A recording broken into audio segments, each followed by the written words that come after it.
All right, let's continue talking about what we were talking about last time. We were just talking about sort of a bunch of different kinds of functions. I had a big list of types of functions.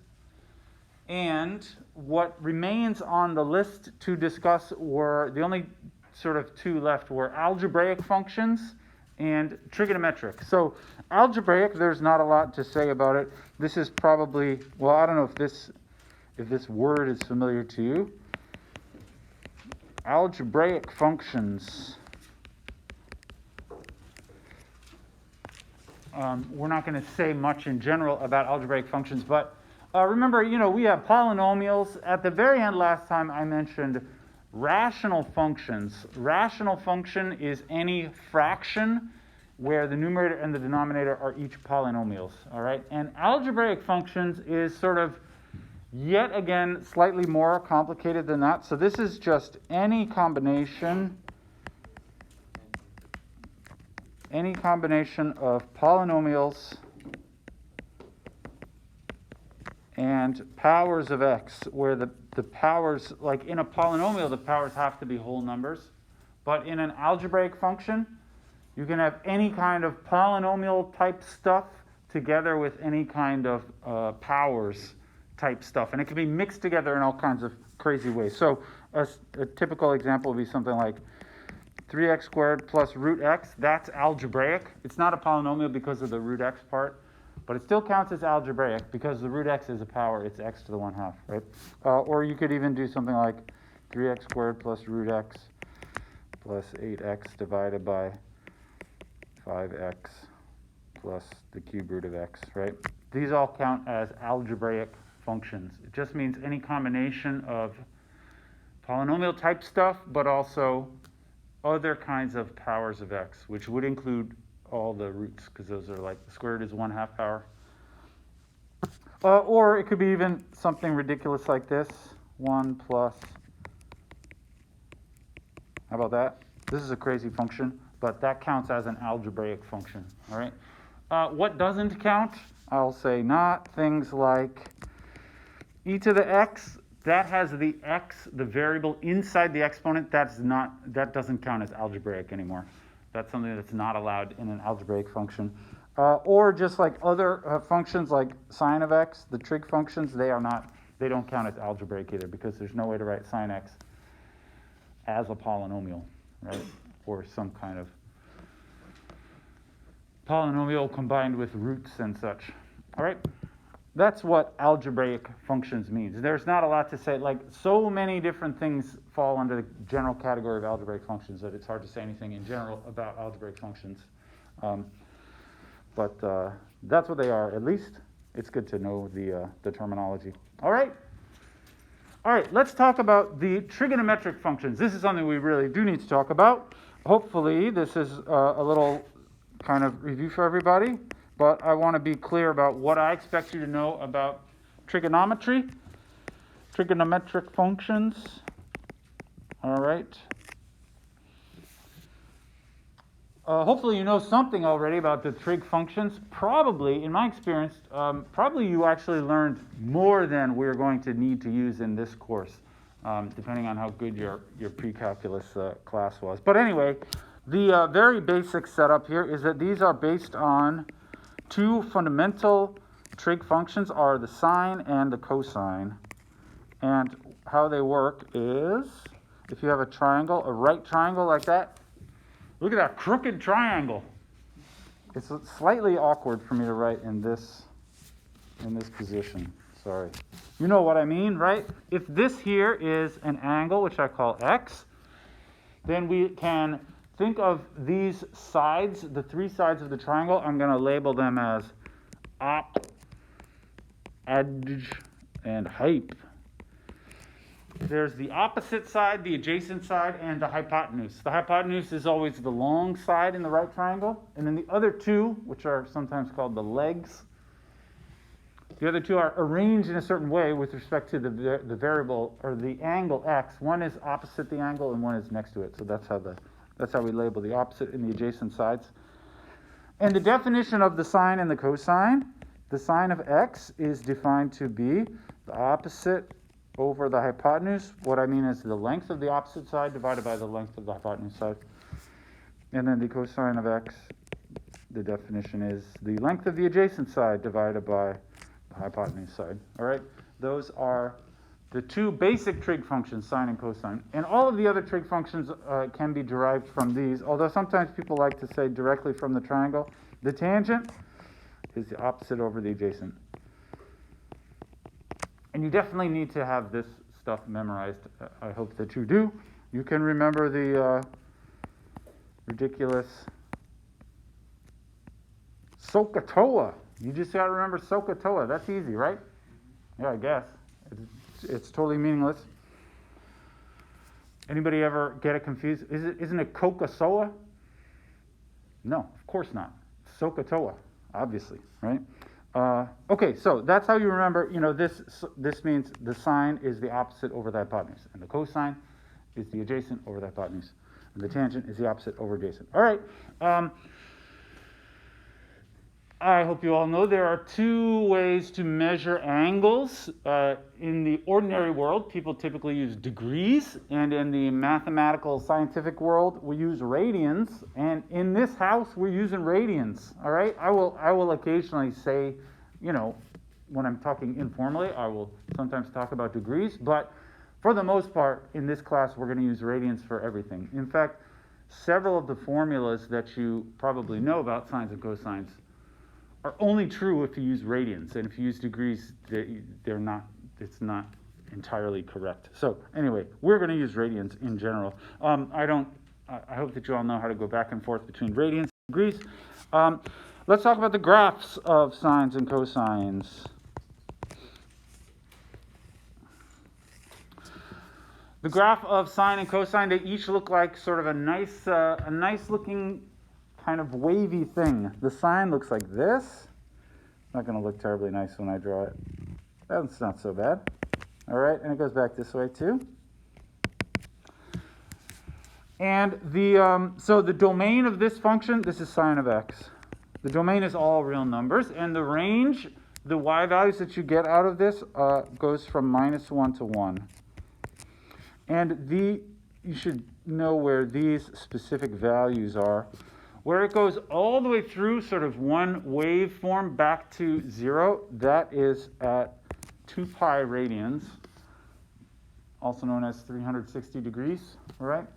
That means this middle part here is at pi radians. This is pi over 2. This is 3 pi over 2, all right? And I hope that you are able, like, just sort of in your head instinctively to go back and forth between radians and degrees if you need to. So 2 pi is 360. Pi radians is 180. Pi over 2 is 90 degrees. Pi over 4 is 45 degrees, etc. Right? You might want to refresh your memory about that stuff if you get confused with the degrees and the radians. All right, the cosine looks similar. Anybody can tell me the difference between the sine and cosine? What's in the graph? They look pretty much the same, but a little different, yeah. The peak of it's shifted over a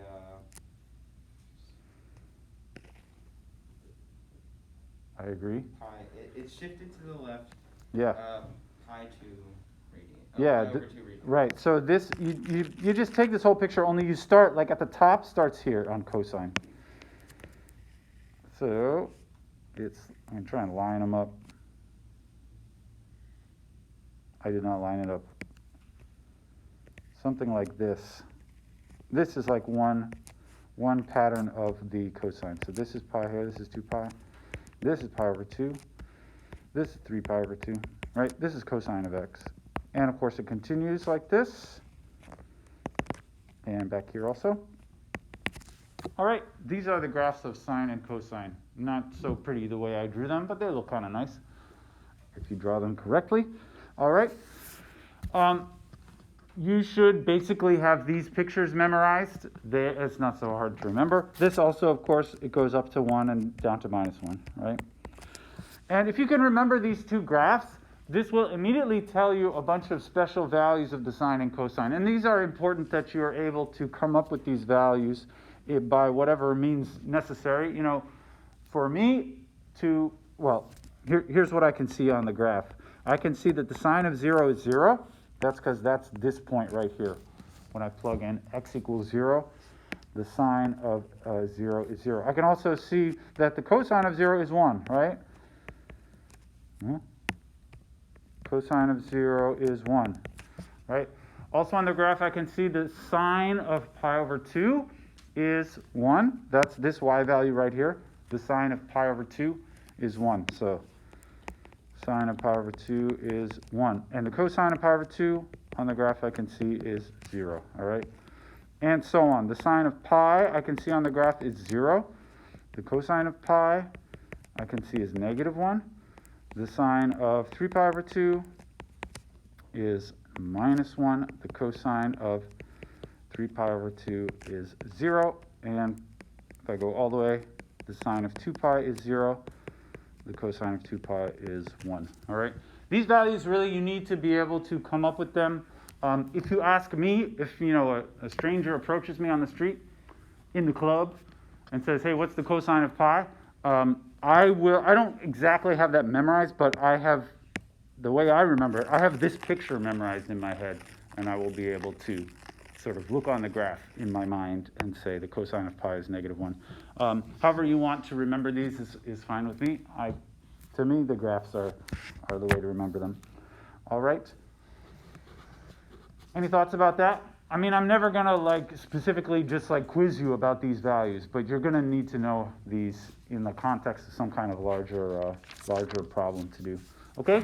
And there are a few other special values that we can determine by looking at specific triangles. So other special values, which also these ones you should either memorize them or at least remember in your mind some way that you can construct the answers pretty quickly.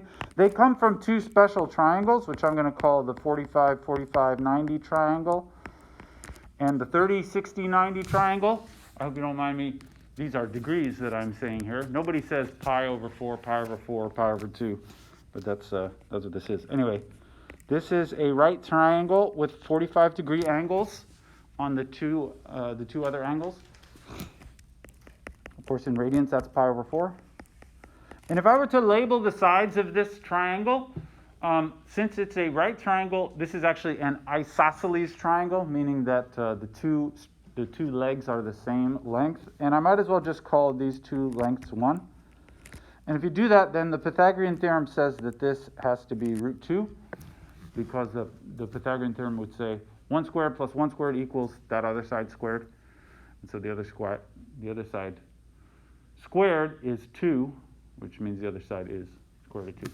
Anyway, once you see this, you can read off the sine of pi over 4 is the opposite over the hypotenuse, right? Which in this particular diagram would be 1 over root 2. And the cosine of pi over 4 is also 1 over root 2. It's the adjacent over the hypotenuse, but in this case, the adjacent is also 1. So this is also 1 over root 2. All right, and these are values that you should remember. Now, some people learn that you should write this as root 2 over 2, because some people are taught that you should never have a square root in the denominator. This is not really true in the real world. I'm not sure why high school teachers are liable to say that you shouldn't have square roots in the denominator. I'm here to tell you, I'm a real mathematician. Nobody cares about square roots in the denominator. I don't know what the big deal is. So I'm going to usually say 1 over root 2 when I say this. If you want, you can write square root of 2 over 2. All right. So these are two other values of sines and cosines. And then the other values that you need to know are from the 30, 60, 90 triangle. And that looks like a 60-degree, 30-degree. Actually, I'm going to write it lying down this way. Doesn't really matter. Let's say this is 30 degrees, which of course is pi over 6 radians. This is 60, which is pi over 3. And then we have our right angle here. We can label the sides here because this diagram is like 1/2 of an equilateral triangle, because an equilateral triangle has 60 degrees on every angle. If you were to divide one of those like straight down the middle in half, it would end up being a 30, 60, 90. So I'm going to label the sides. I'm going to label this side as a 1 and this as a 2. I'm imagining that this is half of an equilateral triangle where the equilateral triangle has sides 2, so that when I split it in half, the short side is 1, the hypotenuse is 2. And then the other side you can figure out by the Pythagorean theorem. It ends up having to be root 3 on this side using the Pythagorean theorem. You can figure that out. And from here, we can now read off a few more values of these things. So if I'm looking at pi over 3 over here, sorry, I meant to do pi over 6. It doesn't matter. Pi over 3. It's the opposite over the adjacent. From here, the opposite is root 3. Sorry, sine is opposite over hypotenuse. From here, the opposite is root 3, and the hypotenuse is 2. So this one is root 3 over 2. All right? And the cosine of that, cosine of pi over 3. From here, we look at the adjacent, which is 1, divided by the hypotenuse, which is 2. So this is 1/2. All right? So that's the sine and the cosine of pi over 3. And then the pi over 6 one, which is the 30 degrees. Now I'm looking at this angle, and I again do the opposite over hypotenuse. From here, the opposite is 1, and the hypotenuse is 2. So this is 1/2. And the cosine pi over 6. Again, you look from here, and you do adjacent over hypotenuse, which is root 3 over 2. Root 3 over 2. There you go. These are the special values of sine and cosine for these particular angles: 30 degrees, 60 degrees, and 45 degrees. All right? And I will say again, you should basically have all of these memorized, or at least, and I myself don't exactly have them memorized. I have these pictures of these triangles memorized, and then if somebody asks me what one of those are, it takes me a few seconds to think through the diagram, but that's just because I don't like memorizing a bunch of random facts. Some people learn this by basically memorizing a giant diagram of the unit circle with marked coordinates around it. If you want to do it that way, that's totally fine with me. Anyway, you have to remember what these values are is fine with me. All right? Any questions about those? These are the values of the trig functions that you should know about. All right? We have only really been talking about angles between 0 and 2 pi. That is from 0 up to 360 degrees. Of course, you can do the sine and cosine for bigger angles. You just have to kind of simplify the angle. If the angle is bigger than 360 degrees, you just subtract out the 360 to get the smaller version of that same angle. All right. Let me just say a few things about tangent. Tangent is the opposite over the adjacent, the TOA. All right, but it turns out this always works out to be, you can also get that by doing sine x over cosine x. So actually, myself, I don't really have a lot of facts about the tangent memorized. If someone asks me, so what's the tangent of 45 degrees, I will more often think about what the sine and the cosine are and divide them in that way. So anytime you have to do something involving the tangent, you can always think of this in terms of sines and cosines, which is sometimes easier. Sometimes it is easier to think directly opposite over adjacent. I thought I should draw the graph of tangent. This I would not say is really worth memorizing, but you should be at least vaguely familiar with it. It's pretty weird looking because it involves this fraction where the denominator is cosine. And we all know the cosine can be 0, right? In fact, it is often 0 every time that curve goes through the x-axis. The cosine is 0. And when this denominator here becomes 0, it means this fraction is going to have this graph is going to have a vertical asymptote. So what it looks like is every time the cosine is 0, which happens at multiples of pi over 2, 3 pi over 2, etc., and also negative pi over 2. All of these times are vertical asymptotes, and then the curve does something like this. So this right here is pi. There's another asymptote, etc. And it goes like that over there, right? So this is what the graph of the tangent looks like. Like I said, not really worth memorizing that, and doesn't come up very often, but every so often we will want to think about the graph of tan x. All right? Any questions about that? Okay, and I'm trying to give you like the full list of everything that you should know about the trig functions. If you've never heard of these things before, this will probably seem all a bit forward to you. This is something that you could spend, well, in high school you typically would spend weeks talking about all of this stuff. Last thing under the category of stuff you should know about the trig functions, there are also those other ones, which we don't use as often, but you need to at least be familiar with them. Those other ones are the secant of x, and this is defined as 1 over cosine of x, which is why we don't really need to say all that much about it, because once you understand cosine, you can work with the secant just fine. There's also the cosecant, which we write this way, cosecant of x, and this is 1 over sine x. Of course, we also have the tangent, and then we do also have the cotangent, which is written like that. And this is 1 over tan x, which of course you could also write as cosine x over sine x.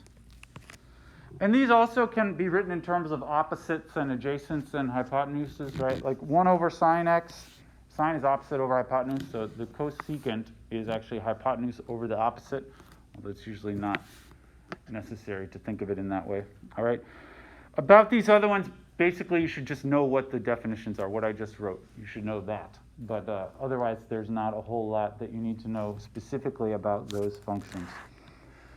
And depending on your, like the level of your pre-calculus class, you probably learned several different formulas involving sines and cosines. There's only one that's going to be really important for us, and that is this one. If I have sine squared and cosine also squared, they add up to 1, all right? For strange reasons that I don't fully understand, this formula is so important. It is often written this way: sine squared of x plus cosine squared of x equals 1. This is, in my opinion, a very unhelpful way of writing things, but when you see this, sine squared x, it means that, sine of x squared.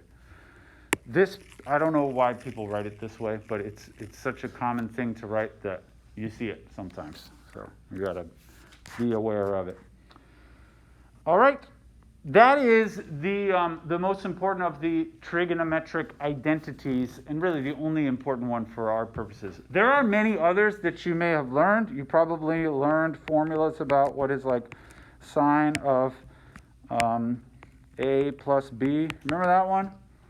About sine A, cosine B plus... I don't even remember these ones. There are a lot of those that I learned at some point.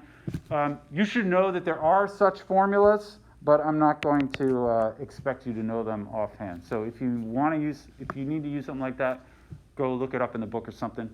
I might expect you to work with those kinds of things on the homeworks, because you can just look it up. But on our tests and quizzes, whatever, I would not expect you to know those formulas. All right. If there is a formula we need to use on a quiz, you would provide it? Yes, on a quiz, definitely. Yeah. On an exam, No, on a... well, what I'm trying to tell you like right now is these ones here you should know. These you should have memorized. Anything else I would give to you if I expected you to know it on a quiz. On the homework, I mean, I would expect you to go find it yourself, but yeah. All right. Anybody feel like I left something out? Don't mention it if you do. These are the only ones that I think we need to know in terms of formulas about sines and cosines. All right?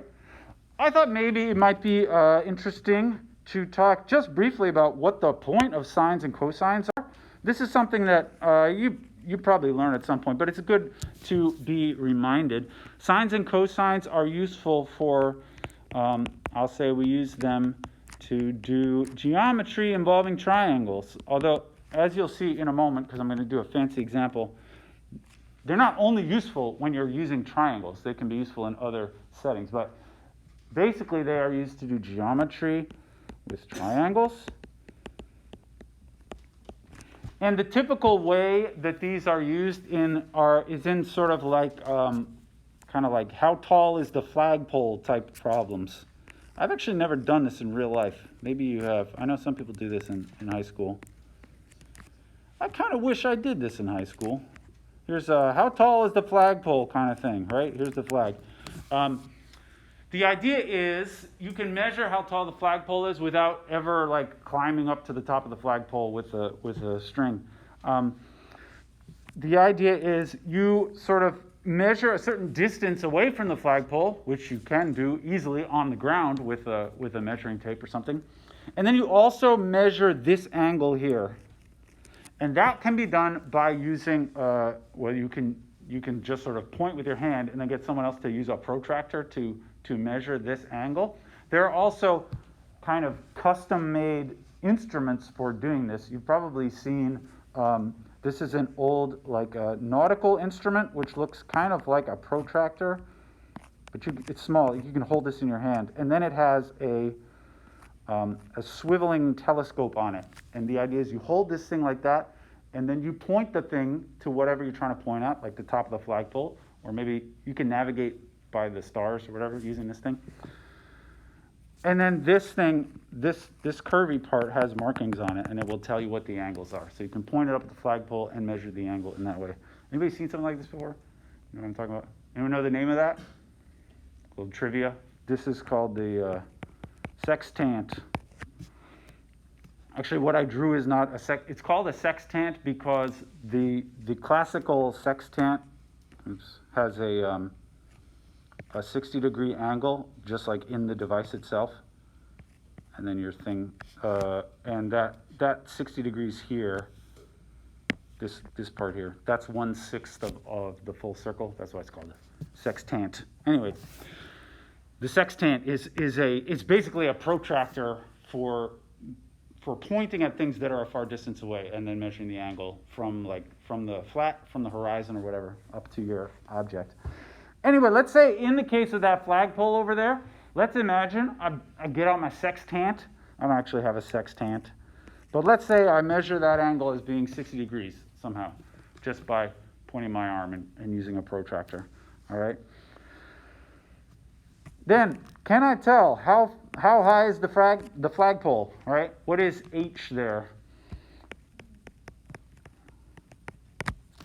How can we set this up? Well, if you know something about trigonometry, you can set this up. The triangle, I'll just redraw this without all the nonsense, is 20 here, h here, and then this is 60 degrees, otherwise known as pi over 3.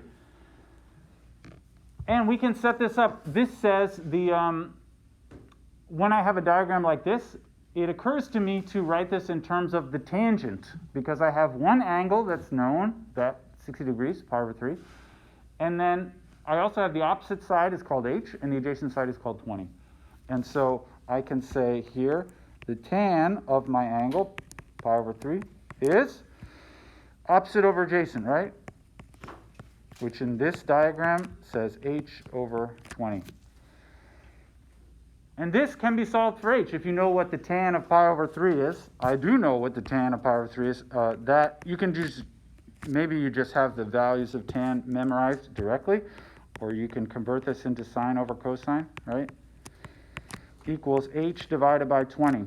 And what is the sine of pi over 3 and the cosine of pi over 3? That would be root 3 over 2 and 1/2 equals h over 20.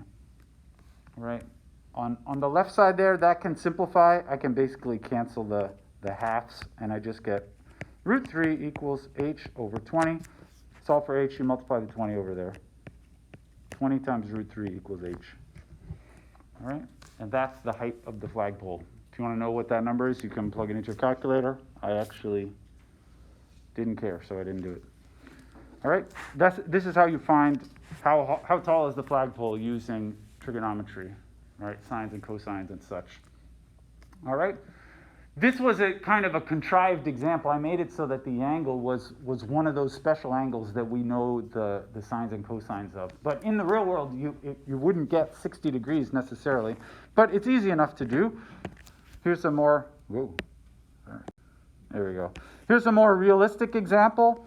What if it was something like I had 10 feet here, the height, I don't know. I measure the angle. You're not going to get 60 degrees, right? That's what I'm saying. Like 60 degrees, I happen to know what the sine and cosine are, but usually in the real world, you just get some weird angle.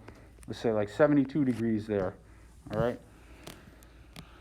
Can we answer the question there? Well, we set it up exactly the same. It's still going to say tangent of this angle, 72 degrees, is, I guess in this case, h over 10, right?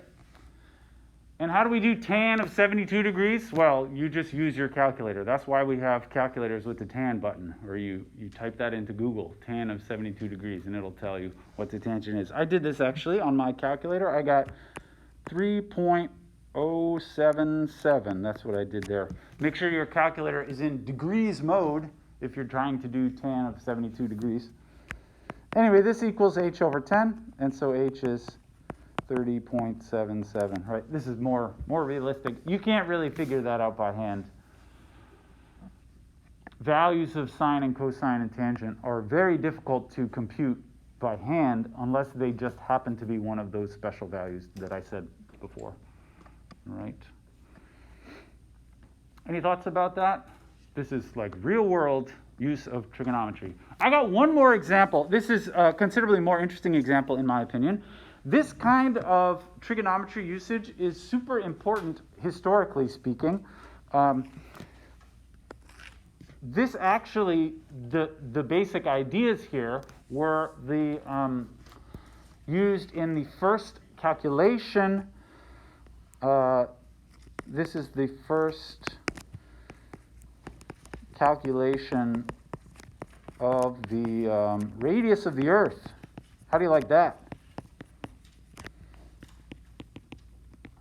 I don't know if you know anything about the history of the calculations of the radius of the Earth, but this was done, apparently Aristotle thought about this and basically just kind of made up a number, which is not really accurate at all. But this was done to a high degree of accuracy by a Greek mathematician named Eratosthenes, who lived around like the 200s BC. All right. People back then did believe that the Earth was round, contrary to American popular mythology. Christopher Columbus did not discover that the Earth was round. Everybody for thousands of years has basically known that the Earth was round. It was what was in dispute was exactly how big the Earth is. Columbus's big sort of error in judgment is he thought that he'd be able to sail from Europe all the way to China, basically, which is not possible. That's way too far. And we like to tell the story in America that like he was so heroic that he decided to do it anyway. No, he was foolish. He would never have made it to India from Europe. He got lucky that there was like an enormous continent in between, and people knew how big the Earth was at the time, which is why they said you're an idiot. And he was like, no, I'm doing it anyways. He really was an idiot, but he got lucky with a genocidal idiot, unfortunately.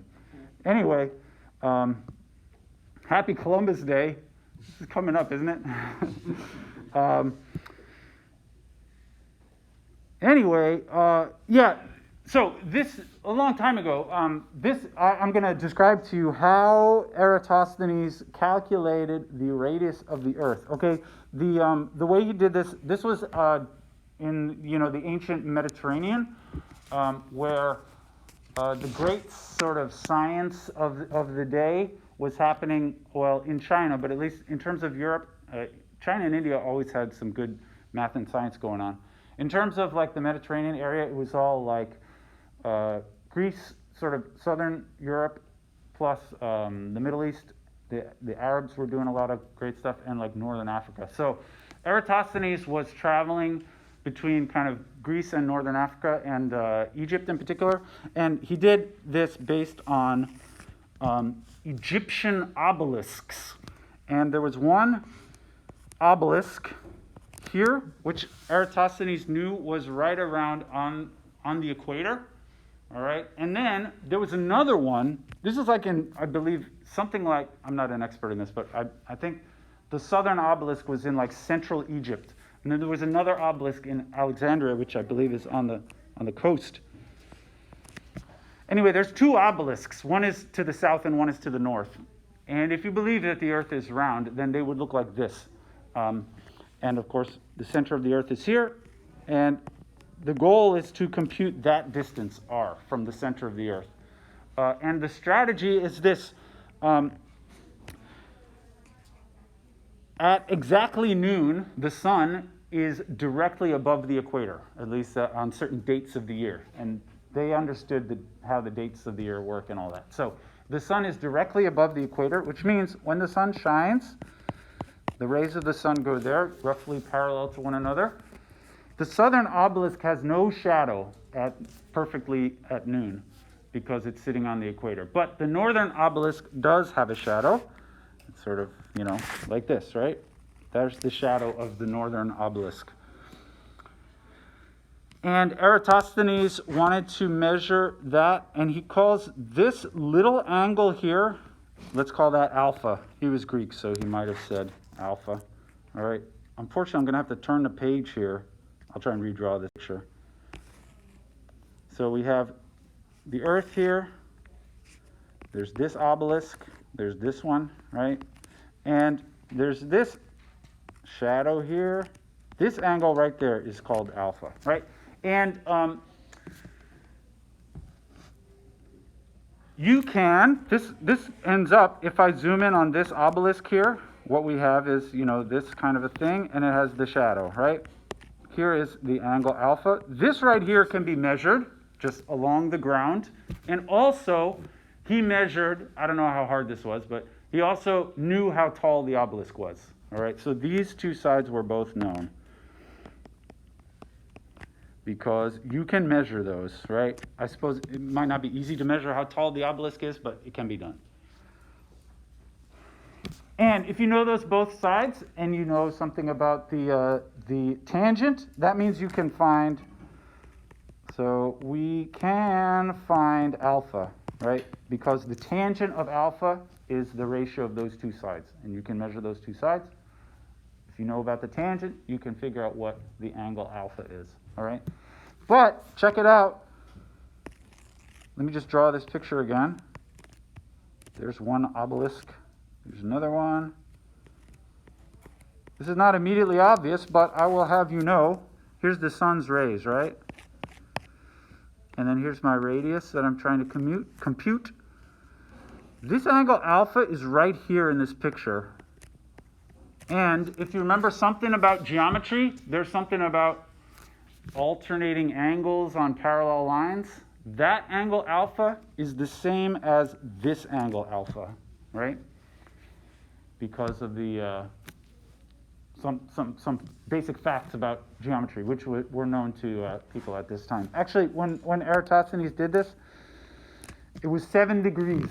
All right, it's very small because actually on the real planet, those two obelisks are not that far apart from each other in terms of the geometry of the Earth, right? They're quite close together. So this is at a pretty small angle. But anyway, we're almost to the punchline here. So Eratosthenes, you can find that angle alpha. Here's alpha, right? This side is what's unknown, the radius of the Earth. But this, you can also just measure that distance by sending out a bunch of guys to survey the land, right? This is not too easy. And this is really, in terms of the accuracy of this measurement, it all comes down. This is the hardest part of the whole thing to measure accurately because this is a quite long distance. It's the distance from the southern obelisk to the northern obelisk. But this, also can be measured. And then, again, you use trigonometry because you know the alpha and you also know this distance. And in fact, it doesn't look like it on my picture, but this is basically a right angle on the actual Earth. When you draw that line, this side over here is basically perpendicular to this side. All right? And this is the way, since you know alpha and you know this side, again, using the tangent, you can find this side. And when, I don't know if you care about this, when Eratosthenes actually did this, he measured, if you convert their measurements into modern units, he measured the radius to be 39,375 kilometers. And the actual value that we understand today is the radius of the Earth is 40,076.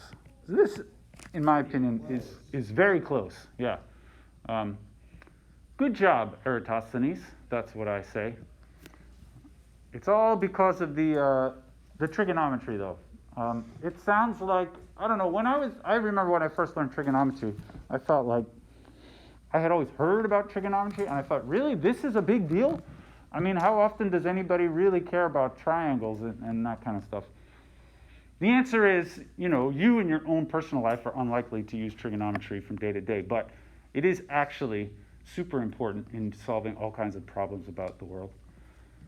All right. Any questions about that? Anything to say? Any of you know more history than I do? I'm not a historical expert, but I think it's interesting to talk about these things every so often. All right. Excellent. Okay. Let's move on to the next bit. So this is the end of my discussion about here's a bunch of functions that you should know about. All right. Basically, the ones we're going to use the most in this class are polynomials, rational functions, which are fractions involving polynomials, and the trig functions are going to come up fairly often. All right? Excellent. Got about 30 more minutes for this because this is a little rough on Friday afternoons. Sorry, I'm feeling it too. All right. The last thing, so one more little section before we start talking about something which I would consider calculus. This stuff is all more or less under the category of pre-calculus, I would say. One more sort of pre-calculus kind of review topic. I want to talk about, just briefly, about transformations of functions. All right. What I mean by that is sort of, if you know about one function, can you predict what some other closely related function will look like? And on the graphs, this is probably something that you're familiar with. So if I know the graph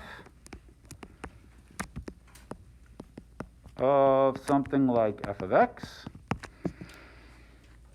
you can transform the formula in simple ways, and this will produce predictable effects on the graph. And I think you've probably heard of some of these things. We can transform it. For example, if I write f of x plus c plus a constant, f of x plus 1 or something, how does that affect the graph? The answer is this will move the graph up. This will shift vertically. This is a vertical shift up by c, whatever the number c is. If you add a number onto the graph, it shifts the whole graph up. That's because the graph is, y, the y value is f of x, so y equals f of x. If you add on to the end of the f of x, you're just adding on to the y, so all the y values move up. This is the kind of thing I mean by transforming it. Of course, if you subtract, then it goes down, right? And if c is, I'm kind of imagine that c is a positive number. If c itself was negative, then adding c would make it go down because that's really like subtracting. All right? F of x minus c is a shift, vertical shift downwards. There's also ways to shift horizontally. Anybody seen this before? You remember what makes a horizontal shift? If you add it to the inside of the function. Yeah, if you add something on the inside, adding to the x, See, when I add on the outside, it's really like you're just directly changing the y value because f of x is the y value. If you want to move the graph around horizontally, you have to change the x value rather than the y value. So if you do something like this, f of x plus c, this is a horizontal shift. This is a little confusing, but when you go plus c on the inside, this shifts to the left. This is a horizontal shift to the left by that number c. And then if you subtract x minus c, this is a horizontal shift to the right by c. All right? So these are horizontal shifts. So you can use this to graph simple variations on functions that you already know. So for example, what if I wanted to graph y equals sine of x plus 2? The way that I think of this is, it is sine of x, which I already know what that graph looks like. I have it in my head in case I need it in the club.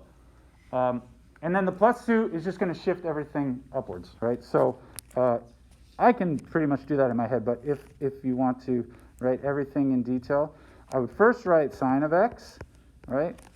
This, of course, goes from minus 1 up to 1. And it goes the other way, too. And then I'm going to shift it up by 2, right, to get sine of x plus 2. And what it looks like, actually, it's not going to go below the x-axis anymore. It used to go from minus 1 up to 1. I guess when I shift it up, it will now go from 1 up to 3, right? And it'll do that kind of thing. So this is what sine of x plus 2 looks like. All right? Shifting it up by 2. All right. Let's try another one. I got some for you to try in a moment. I know it's kind of boring just listening to me do this stuff the whole time. How about y equals x minus 3, the whole thing squared? These ones can be slightly trickier to think through sometimes, but this one, I'm going to think of this as, this is x squared, but it's shifted to the left, to the right,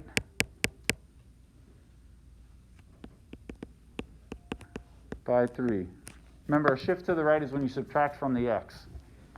So this function, I want to think of it basically as the squaring function, but I have shifted the x, and I'm subtracting 3. So to graph that, I would start by just graphing the ordinary x squared. Ooh. Ordinary x squared looks like this, right? And then I'm going to shift it to the right. Did I say left? Right, by 3. Shift to the right. So this used to go to the origin. Now it's going to be 3 over, right? Something like this. The parabola moved over to the right. All right. Any questions about that? Did anybody think, why didn't you FOIL it out from the beginning? This, you could expand it. Write it like this.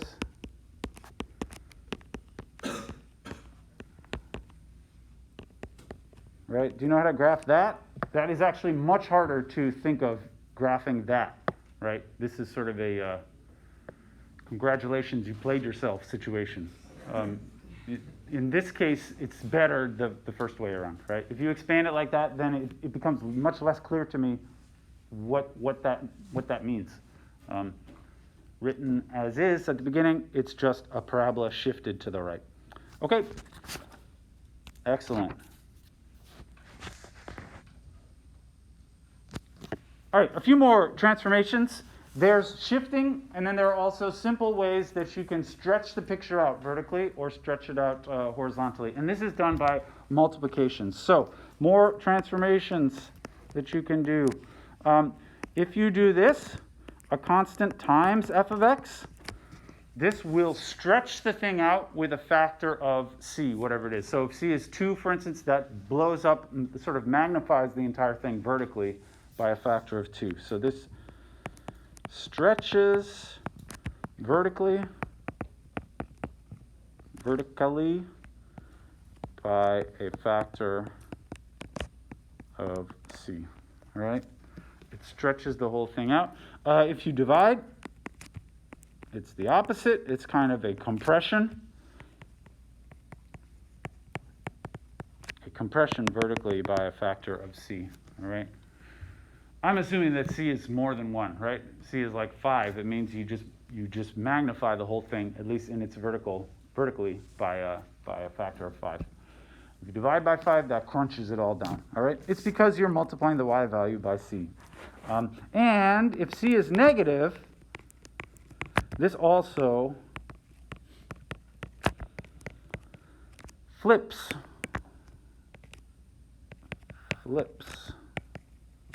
the picture vertically.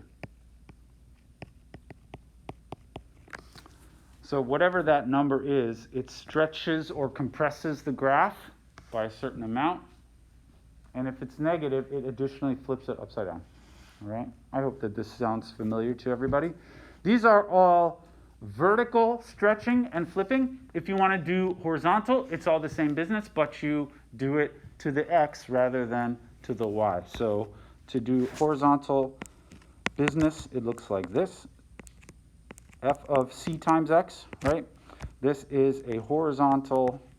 This one is a compression by a factor of c. If you divide, it is a stretching. So f of x divided by c. This is a horizontal stretch by a factor of c. And again, if the c is negative, it will additionally flip it, this time horizontally.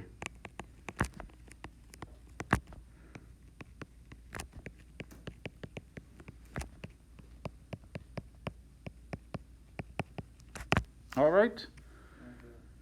Yes? So when you say flip, do you mean reflect or do you mean flip? Sorry, I know that was. I'm not sure. Never mind. I mean, the same thing. yeah, they may be the same thing. So it is worth talking about though. Like when I say flip, I mean, for example, if I had something that's like a smiley face up here, and I say flip it vertically, I do not mean it turns into this.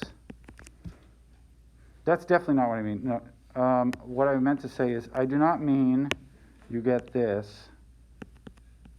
All right. You might say I flipped the face vertically. That's true. But what I really mean is you flip the entire xy plane vertically across the x-axis. So it's not going to become that. If I flip vertically, it becomes this down here. So you really have to reflect the entire xy plane. I don't know if this is what you're trying to ask about, but yeah. This can be slightly confusing sometimes, I guess.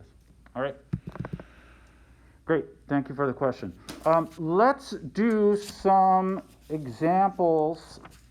How about something like minus 3 sine of x? All right. So the way you think about it is this is basically sine of x. I'll write this in stages, although you might be able to do this all in your head, which is fine. Sine of x looks like this, right? Now, the ordinary sine of x goes from minus 1 up to 1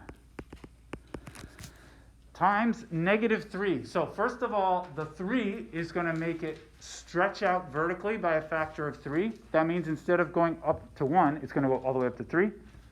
And it'll go down all the way to minus 1. So I'm going to do stretch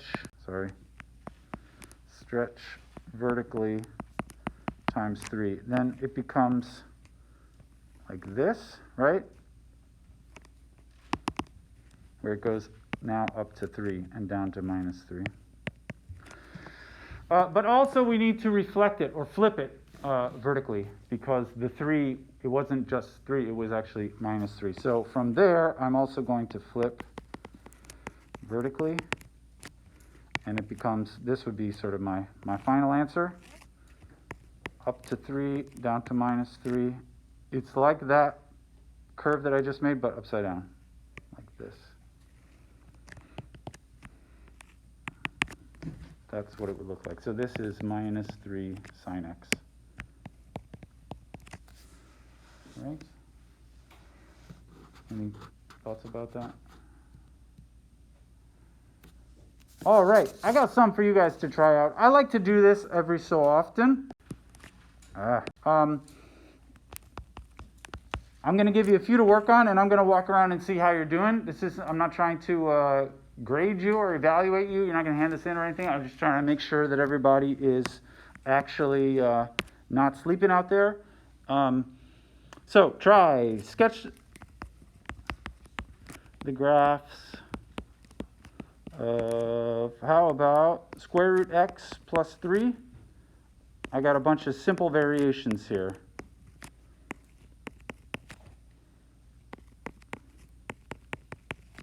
Some are fancier than others. The last one is the fanciest of all. All right. These are all based on the square root as sort of the basic shape. Maybe before you do any of those, can we just refresh our memory of what the square root looks like? Anybody, can anyone describe in words? Or, yeah. It goes from the origin and kind of evens out. Yeah, it goes. I like asking people to explain things that really the best way is to wave your arms around. So he eventually settled on waving his arms around. Yeah, the square root looks like that. It's basically half of a parabola, but tipped over on its side. All right. So this is the answer to none of those parts, but this is sort of where you would start your thought process to draw them. All right. See what you think. Like I said, I'm going to walk around. If you don't want to talk to me, that's fine. I'm just here to help. I'll see how you're doing.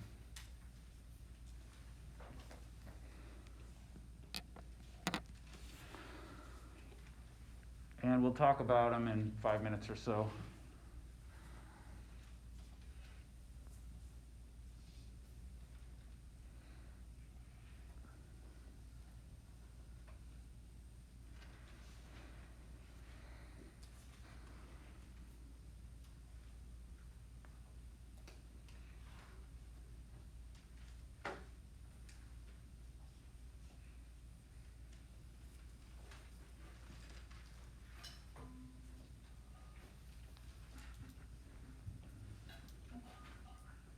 When you're just sketching them, right, it doesn't have to be like... Yeah, it doesn't have to be super accurate.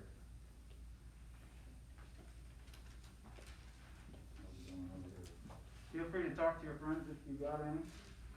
That looks good.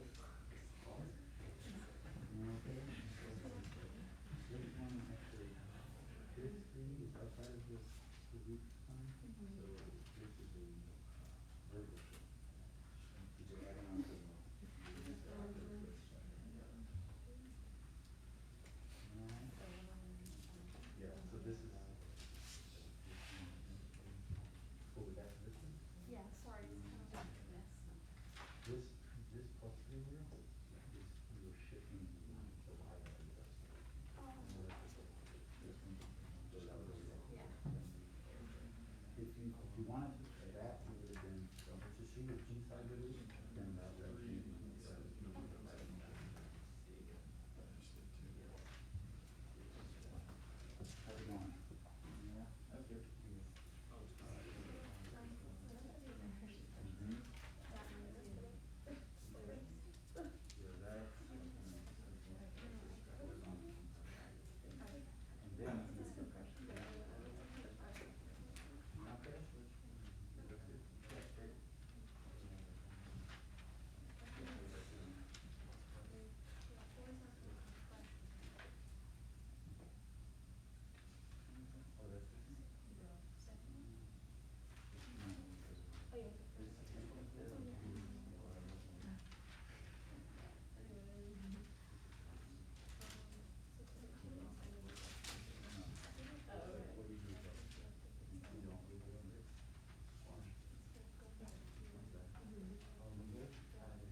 means you sort of squash everything out.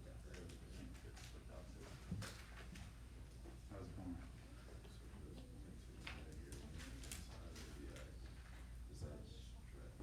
That's the horizontal compression. So if it was outside of this curve, it would be a stretched out line. No. If it was outside, then it would be a vertical. Because like the basic function is the square root of x. So what would that look like? When you change, did you write down the? I missed like some of it.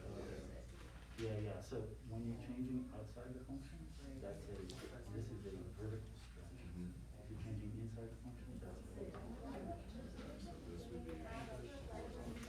Yeah, so it would get sort of crunched in, everything is on top. So this would look like something like shorter than. It would look somehow like.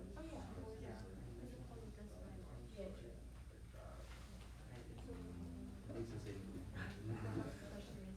it's like instead of going like that part would go there and have it squish it in. Yeah. You okay? Right. You doing all right? Yeah, that was pretty good. Yeah, smaller this way. Yeah. How's it going?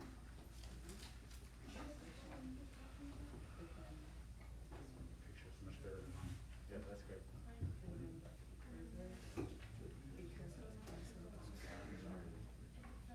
Like, would the square root also mean that the front Yeah. would it be a shift to the left and right, or is that the shrinkage? It's a shrinkage because it's a multiplication. If it were added, then it would be horizontal shift. So like, so like 3 is for a shift, This is a horizontal shift. but this is the shrinkage. So it would look like that, and then you get like two. Shorter.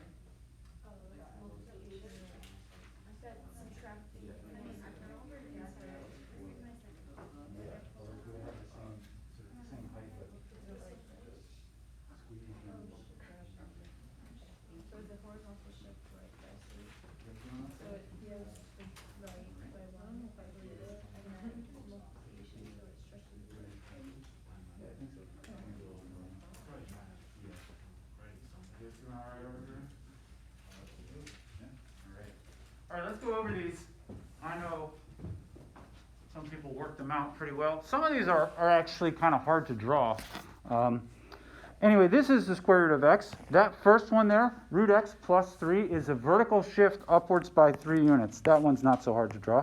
It just means it starts here and then has the same basic shape. So this is root x plus 3, right? The next one, root of 2x plus 3. So that one still has the same vertical shifting up, but 2x rather than x is a horizontal compression by a factor of 2. So I'm going to take this picture here and try to squeeze it in horizontally this way. Everything gets like skinnier by a factor of 2. So what it would look like, it would be, it still goes here, but it's skinnier. Kind of like, now this is what I said, it's kind of hard to draw, but I tried to draw that so that this one goes all the way out here. This one only goes, it has the same height to it, but it only goes sort of halfway out, right? Another way you could say is that this one just sort of, it goes up, the slopes here are steeper as it goes up. This one goes out farther. This one goes sort of up higher because it's been compressed in by a factor of 2, all right? Okay, how about the next one? Any questions about that one? It's a little hard to tell on the pictures. It might be actually easier if I draw them together. I don't know if this is confusing, but if I go up to 3 here, if this is root x plus 3, root of 2x plus 3 would be like this. You just take the black line and just squeeze it all in, horizontally speaking, right?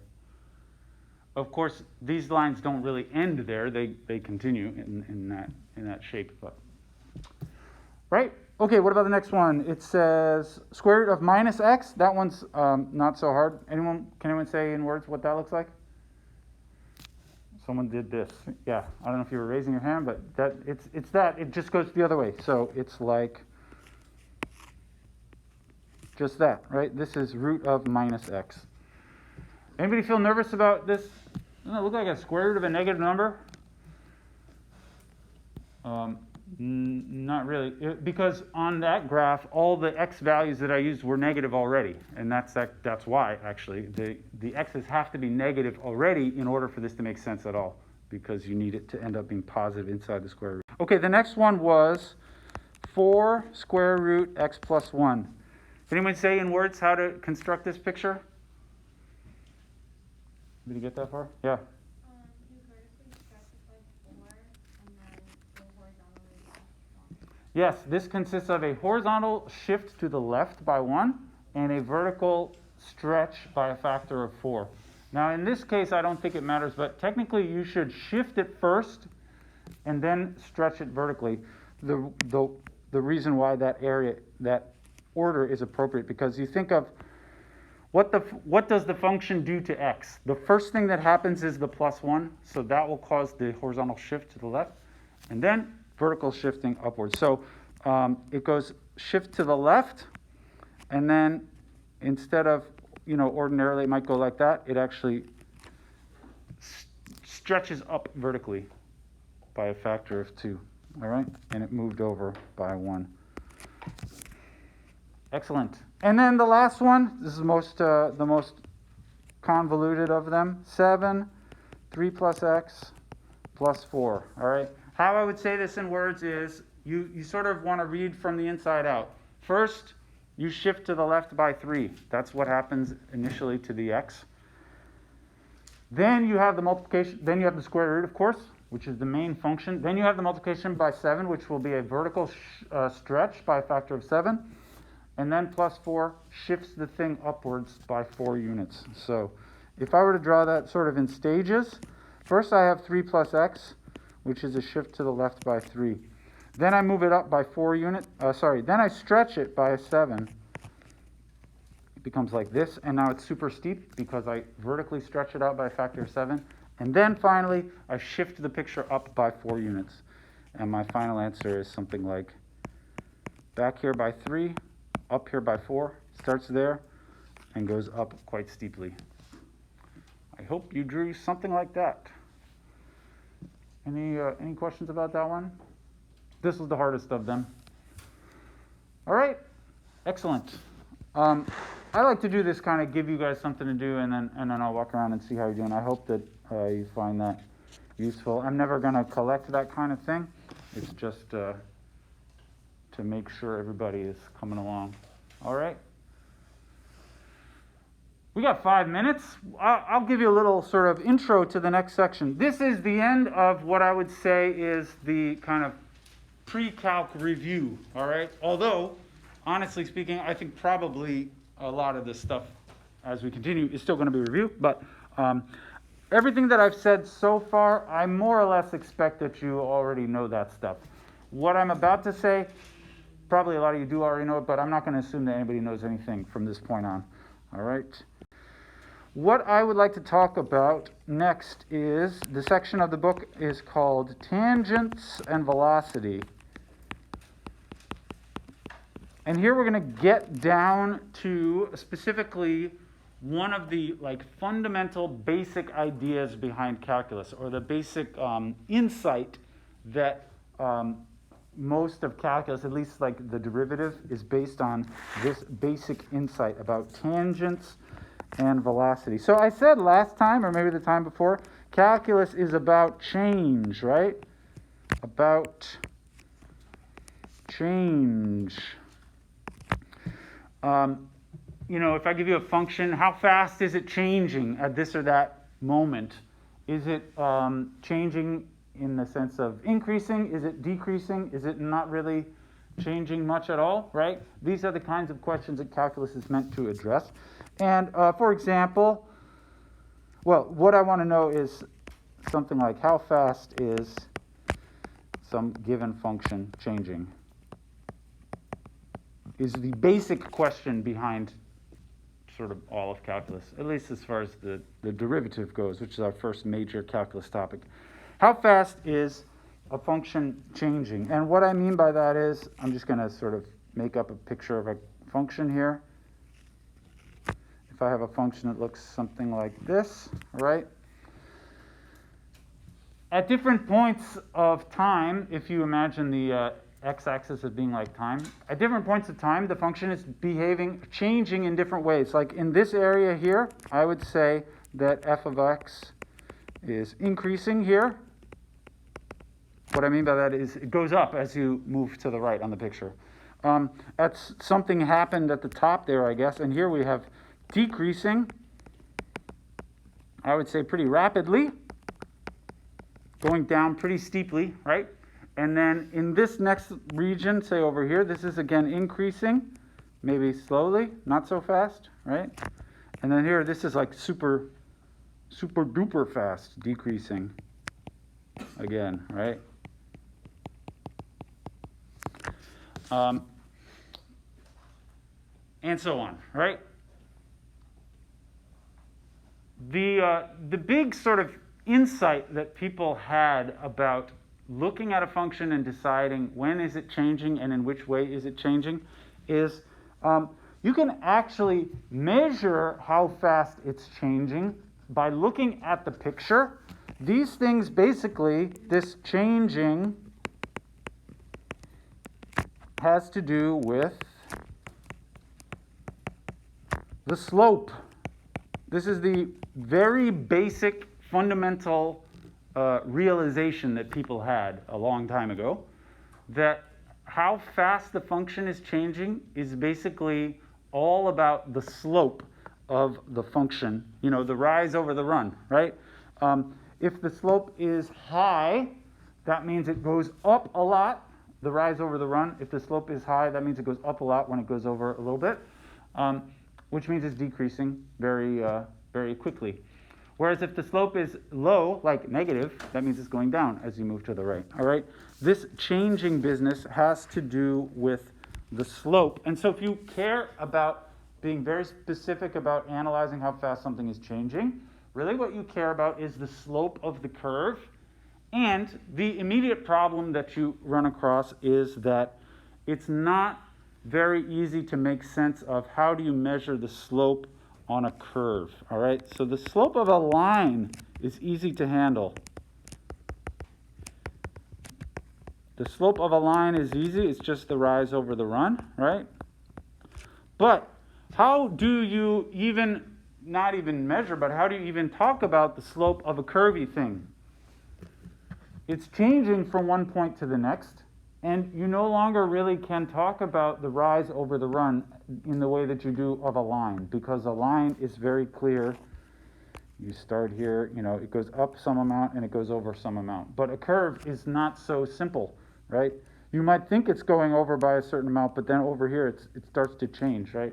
If it's a curve, then it's not clear at all how you're supposed to figure out what does the slope even mean, all right? It turns out people decided, and this was a good decision. Well, it's about time to go. What people settled on is instead of the slope of the curve, since the only thing you can really find the slope of is a straight line, you basically look at a particular point and you make it into a straight line. You just imagine that there was a straight line here that sort of touched that curve, just kiss it at one point, all right? That is called the tangent line. And so what we're going to talk about in detail going forward is how to find the slope of the tangent line to a curve. This is the best you can do to measure how fast it's changing.